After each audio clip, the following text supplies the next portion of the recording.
Albert Einstein once said, "The greatest force in the universe is not gravity or nuclear force, but the compounding interest." According to him, and I quote, "Compounding interest is the eighth wonder of the world. He who understands it earns it. He who doesn't pays it." On the other hand, Warren Buffett gives credit to the power of compounding for his enormous wealth. The only people who understand the compounding interest are those who come under the category of 1% rich people of the world.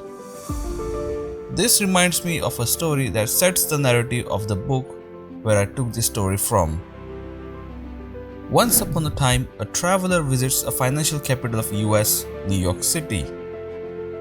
Accompanied by his guide, during his tour, they arrive at the sea coast. As they walk by, his guide points out the luxurious yacht owned by the bankers, stockbrokers of the Wall Street people in New York City. Naively, traveler asks his guide, "But where are the yachts of the customers of these rich Wall Street people?" And the guide laughs and replies, "The customers never get rich and therefore they never own yachts." The book I'm referring to is Where Are the Customers' Yachts?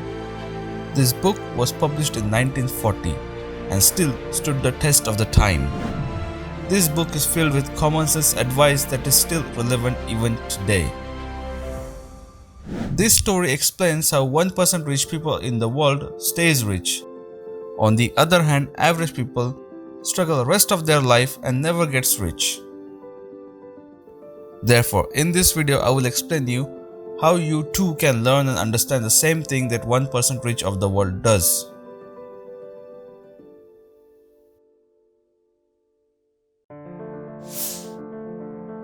So what is compounding and how does it work? To keep this video interesting, I will tell you another interesting story that will help you understand the compounding effect. The story varies from the country to country, but the concept remains same. Here is my version of the story. Once upon a time, a poet lived in a village with his wife and child. One day, his wife realized, "We are running out of food and we need to get more food." The poet was smart and he quickly came up with the solution that was about to solve his problem with the food shortage forever. During those days, these villages were the part of kingdoms, and every kingdom was ruled by the king. So the poet decides to visit the king and entertain the king with his poems. At the end of his performance, the king was very happy and thoroughly entertained. He asked the poet what does he want as a reward for entertaining him. Pointing at the nearby chessboard, poet replied, "My king, I request you to put 1 grain of rice in one box and double it in each box of that chessboard." King laughed and said, "You could have asked anything like gold, silver, and all you asked for a grain of rice? That's fine, your reward is granted." Here is the interesting part. The king was about to realize he made a huge mistake by accepting the request made by the poet. You see, chessboard has 64 boxes, starting with 1 grain in first box, doubling it in every other box. So therefore, first box 1 grain, in second box 2 grains, in third box 4 grains, in fourth box 8 grains, and so on and so forth. After repeating the same process in each box, it boggled the mind of the king when he realized the amount of rice he owes to the poet is impossible for him to reward right away.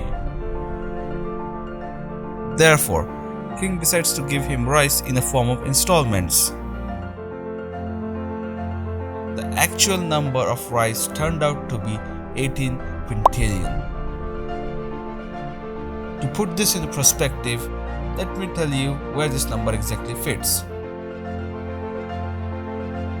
100, 1000, 10,000, 100,000, 1 million, 10 million, 100 million, 1 billion, 10 billion, 100 billion, 1 trillion, 10 trillion, 100 trillion, 1 quadrillion, 10 quadrillion, 100 quadrillion, 1 quintillion, 10 quintillion. This is the bracket where the amount fits. The poet end up with the amount of rice that will not just feed him and his family for their entire life, but also for their future generation. My friends, now that's the power of compounding.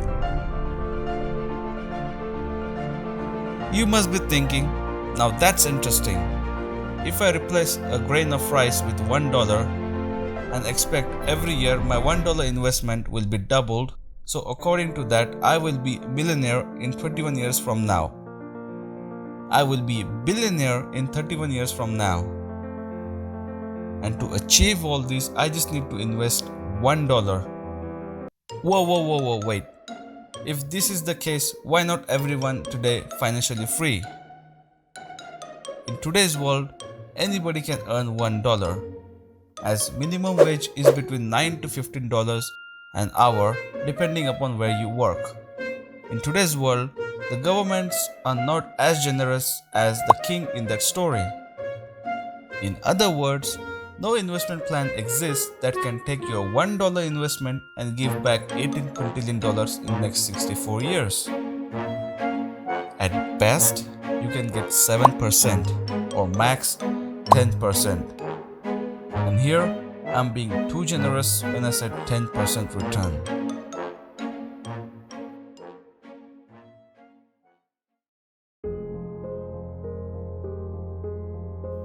Allow me to explain you how things work in real life. This chart is one of the real life example. This is investment plan. If you decide to invest $100 at the return of 10% per year, this is how it would work.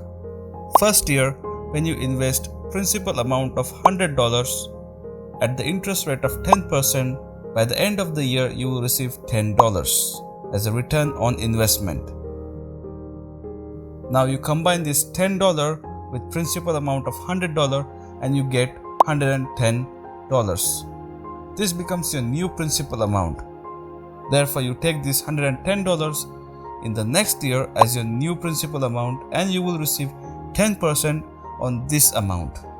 So 10% on $110 would be $11. So at the end of the second year, you combine $11 with $110 and you get $121.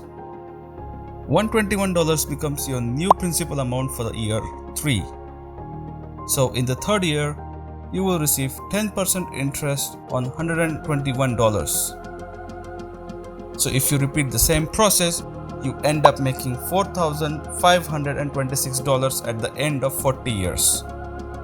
So technically, you invested $100 in the first year and you made $4,526.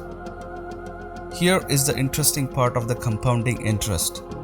If I plot the graph of your investment plan, this is how it will look. If you notice, in first year you invested $100 and then for next 25 years your growth was slow and just crossed the $1,000 mark at about 25th year. So you must be thinking, wait, I invested $100 and it took 25 years to cross the $1,000 mark.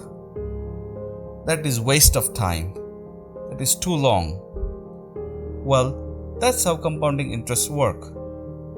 You will not notice anything for a very long time. Here you will see the majority growth that took place was in the last couple of years. In this part, compounding interest is beneficial for the people who have patience. The prime example of the compounding interest is Warren Buffett. He started working at a very early age. By the age 15, his net worth was $6,000. By the age 30, his net worth was $1 million. By the age 40, it was $25 million. By the age 52, it was $376 million. By the age 60, his net worth was $3.8 billion. By the age 83, his net worth was $68 billion. And today, he is 91 years old. and his current net worth is 101.9 billion USD. If you observe, even though he started working at very early age in his life, most of his wealth came in the later stage of his life. This is the power of compounding. Investing early in the life is key to success, especially with the compounding interest. Starting with something small, and as time goes by, it builds into something bigger. At the same time, it is very important to invest in the right opportunities. If you make wrong investment decisions, you will lose the money that you have invested. So what is the solution to that? I would highly encourage to learn and enhance your knowledge in terms of money and finance and investment. And just to help you with this, I created this channel with the aim to help you understand the world of money, entrepreneurship, investment and finance. So if you got even little bit of value from this video, I would highly encourage you to like, share and subscribe to this channel. And as always, I will see you right here next time.